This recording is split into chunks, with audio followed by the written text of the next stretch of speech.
Hi, Namaste. Welcome back to another interesting topic of our English class. Guys, in the last class, we discussed a beautiful and inspirational story, a visit to Cambridge, written by Firdaus Kanga.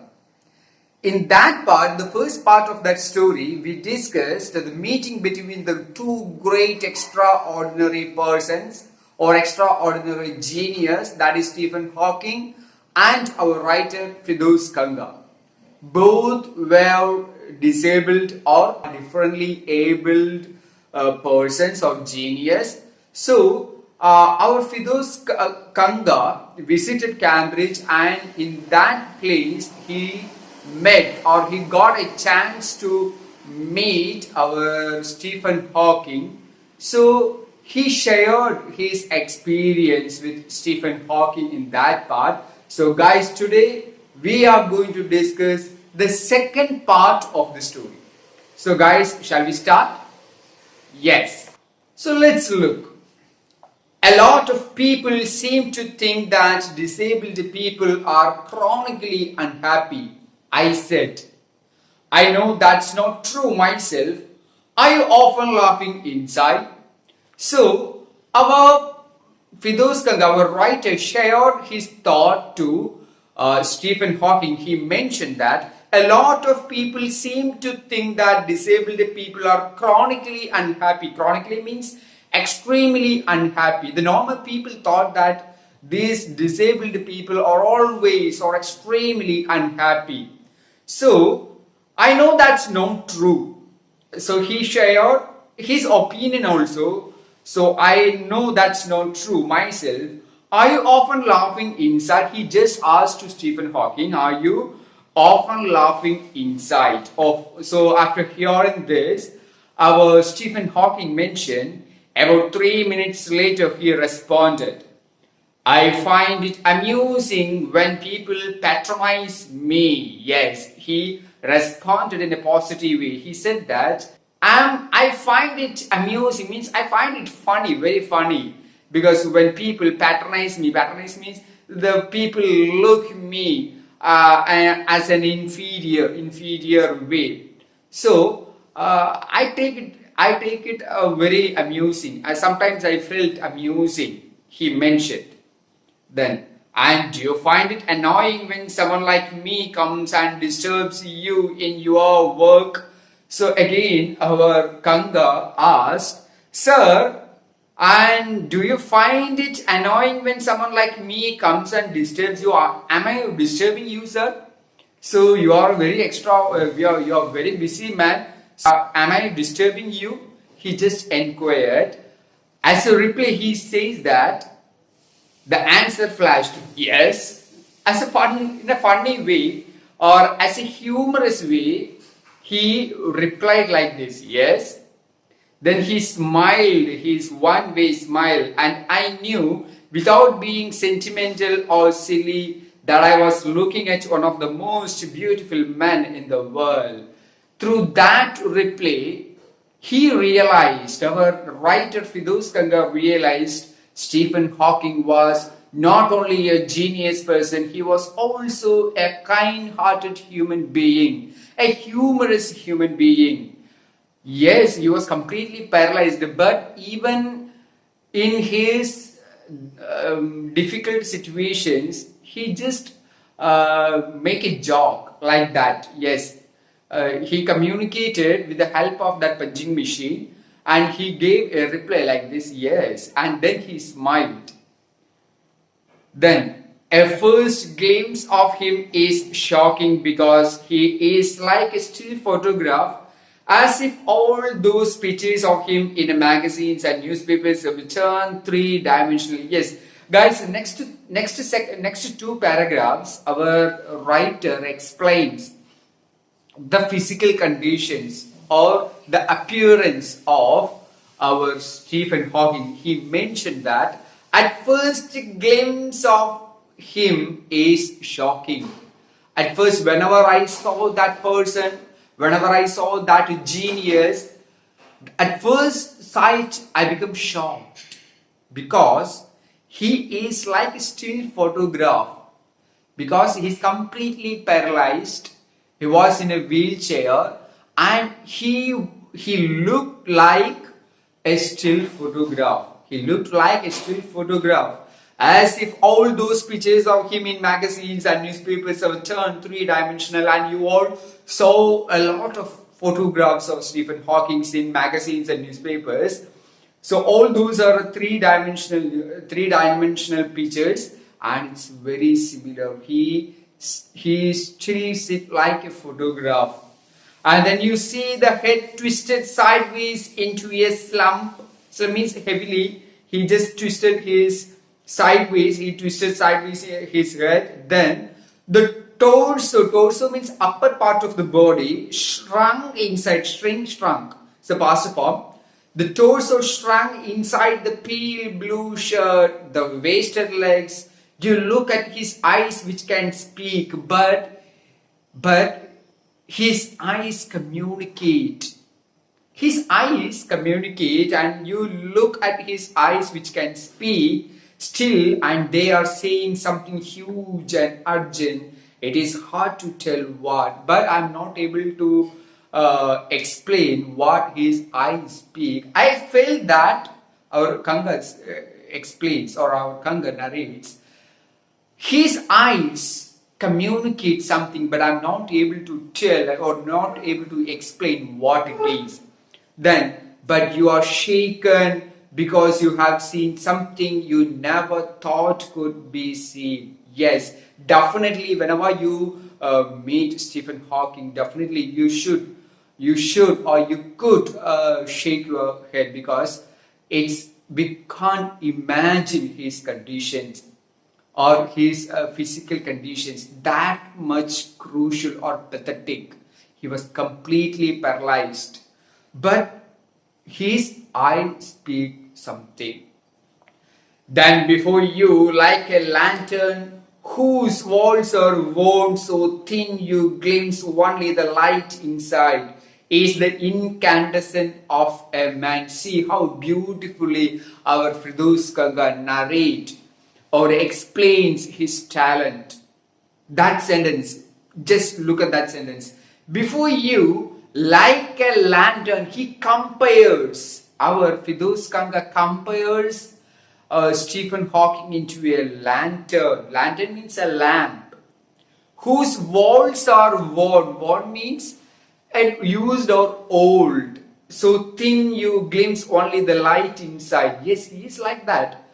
Like a lamp whose walls are broken. That means our Firdaus Kanga, our Stephen Hawking was completely paralyzed, but something was inside that man. So that is, he clearly mentioned here. So thin you glimpses only the light inside. Light inside means the knowledge. The knowledge. Yes. So he compared our Stephen Hawking's abilities and talents or brilliance to a lamp which the outer coverage or the outer part was broken. One so thin you glimpse only the light inside is the incandescent of a man. That it paved a good way to the ordinary people. Then the body almost irrelevant exists only like a case made of shadows, so that I know believer in eternal souls know that this is what each of us is. Everything else an accessory. So he shared his opinion here. Then what do you think is the best thing about being disabled? After some moment, he asked the question to Stephen Hawking. What do you think is the best thing about being disabled? I had asked it earlier. In your opinion, can you tell me, in your opinion, what do you think is the best thing about being disabled? A relevant question. So, after hearing that, our Stephen Hawking said, I don't think there is anything good about being disabled. Very, very apt answer. So, I don't think, he replied, I don't think there is anything good about being disabled. Disability is there. it never provide anything extra or anything being positive things. Or disability is disability. So there is nothing good about being disabled.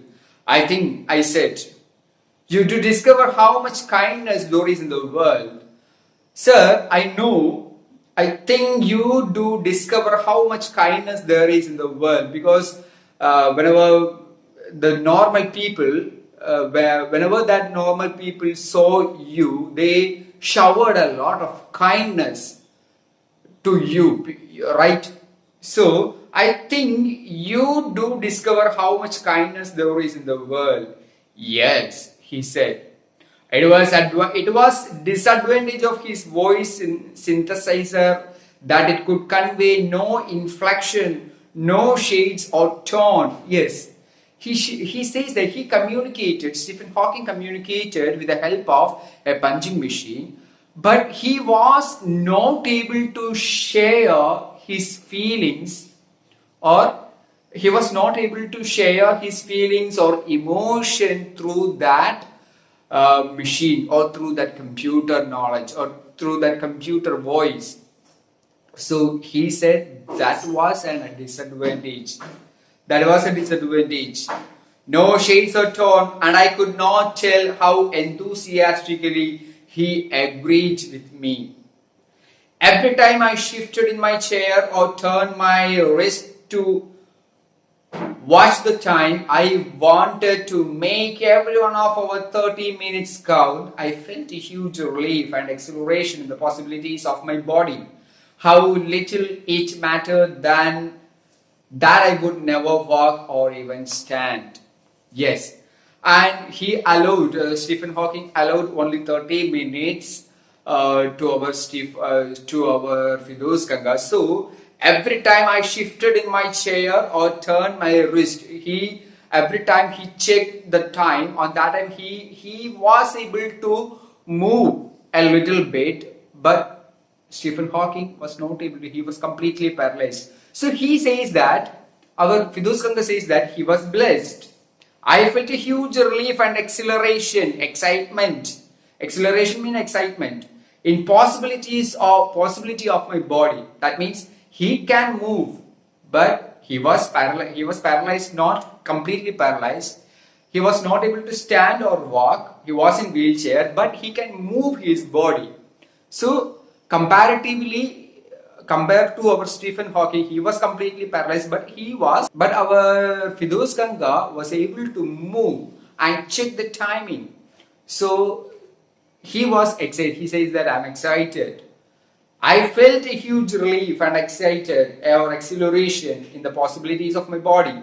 How little it mattered than that I would never walk or even stand. Then after some time he asked another question to Stephen Hawking. I told him how he had been an inspiration beyond cliche for me and surely for others. Did that thought help him? Cliche means it's a phrase or idea used so often that it loses its meaning. So he just asked how he had been an inspiration beyond cliche for me, how he was an inspiration to others. He was physically handicapped, completely paralyzed, but how he was according to Firoz Kanga, he provided an inspiration to a lot of people. Okay, then did that thought help you? He just asked, and he said, he gave a reply like this. No, he said.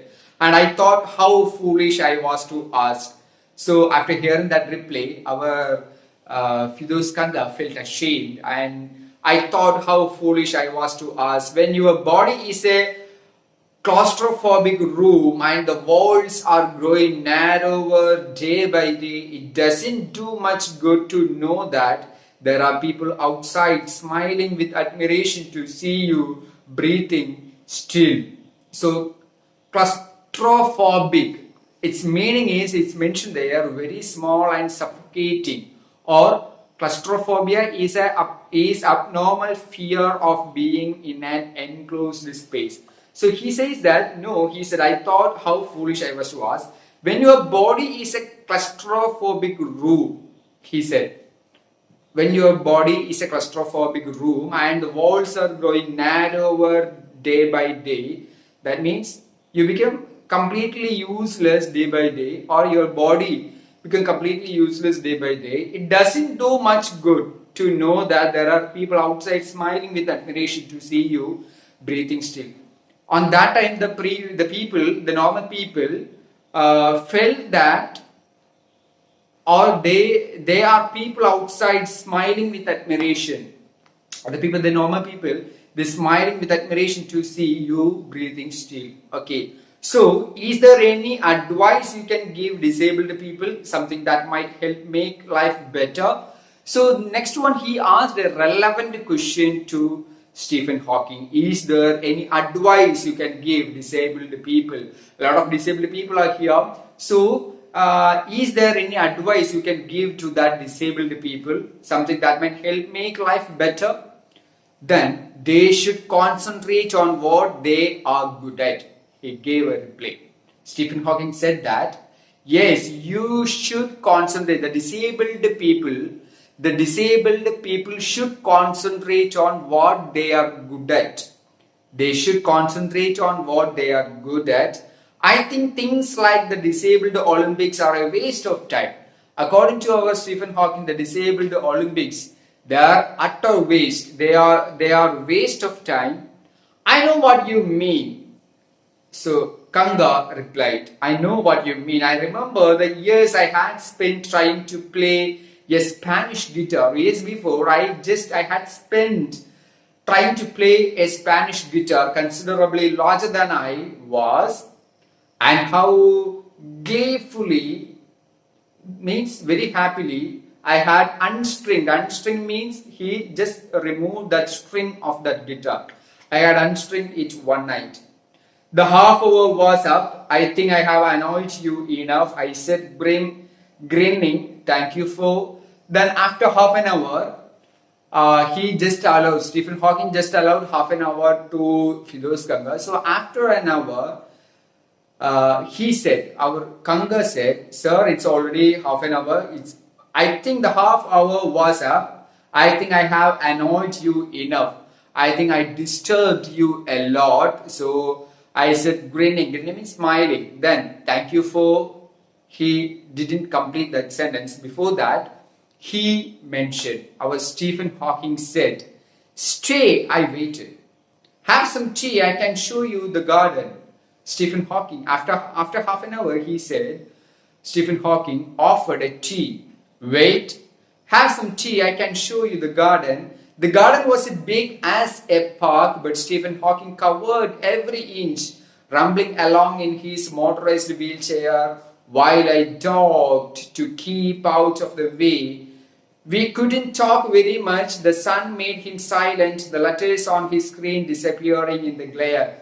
Then after that Stephen Hawking wished to spend more time with our Firoz Kanga. So he offered a tea and a walk on his garden. Actually, it was a big park. And but Stephen Hawking covered every inch, rumbling. He was traveling through that garden with his motorized wheelchair. We couldn't talk very much because the sun made him silent. He was communicating with the help of the punching machine. So he became silent. Why? Because the letters on the screen disappearing in the glare. Glare means light. So he was not able to communicate too much. An hour later, we were ready to leave. So he spent an hour. 1 hour he spent. Then I didn't know what to do. I could not kiss him or cry. I touched his shoulder and wheeled out into the summer evening. I looked back and I knew he was waving, though he wasn't. Watching him, an embodiment of my bravest self, the one I was moving towards, the one I had believed in for so many years, alone, I knew that my journey was over for now. So after an hour, both our Fidus Kanga and Stephen Hawking were ready to leave. So he was not able to that much. He felt that much happiness. Our Fidus Kanga felt that much happiness. I didn't know what to do. So in that condition, he don't know what to do and what to say, what to speak. I could not kiss him or cry. I touched his shoulder and wheeled out into the summer evening. Then he became inspired after spending a valuable 1 hour with Stephen Hawking. Our Fidus Ganga became inspired. He got a lot of knowledge from that person, and he realized a lot of things from Stephen Hawking. That's the message you people got from this passage, this story. Stephen Hawking conveyed a very good message to us. That is, so he gave a message that we people should concentrate on what we are good at. So we should concentrate on it, and we should be simple. The physical disabilities are no matter for exploring. So guys, I hope you all understood this chapter very well. So guys, please read this chapter and try to understand the summary of this chapter. I hope you all understood this chapter very well. So thank you guys. See you in the next class.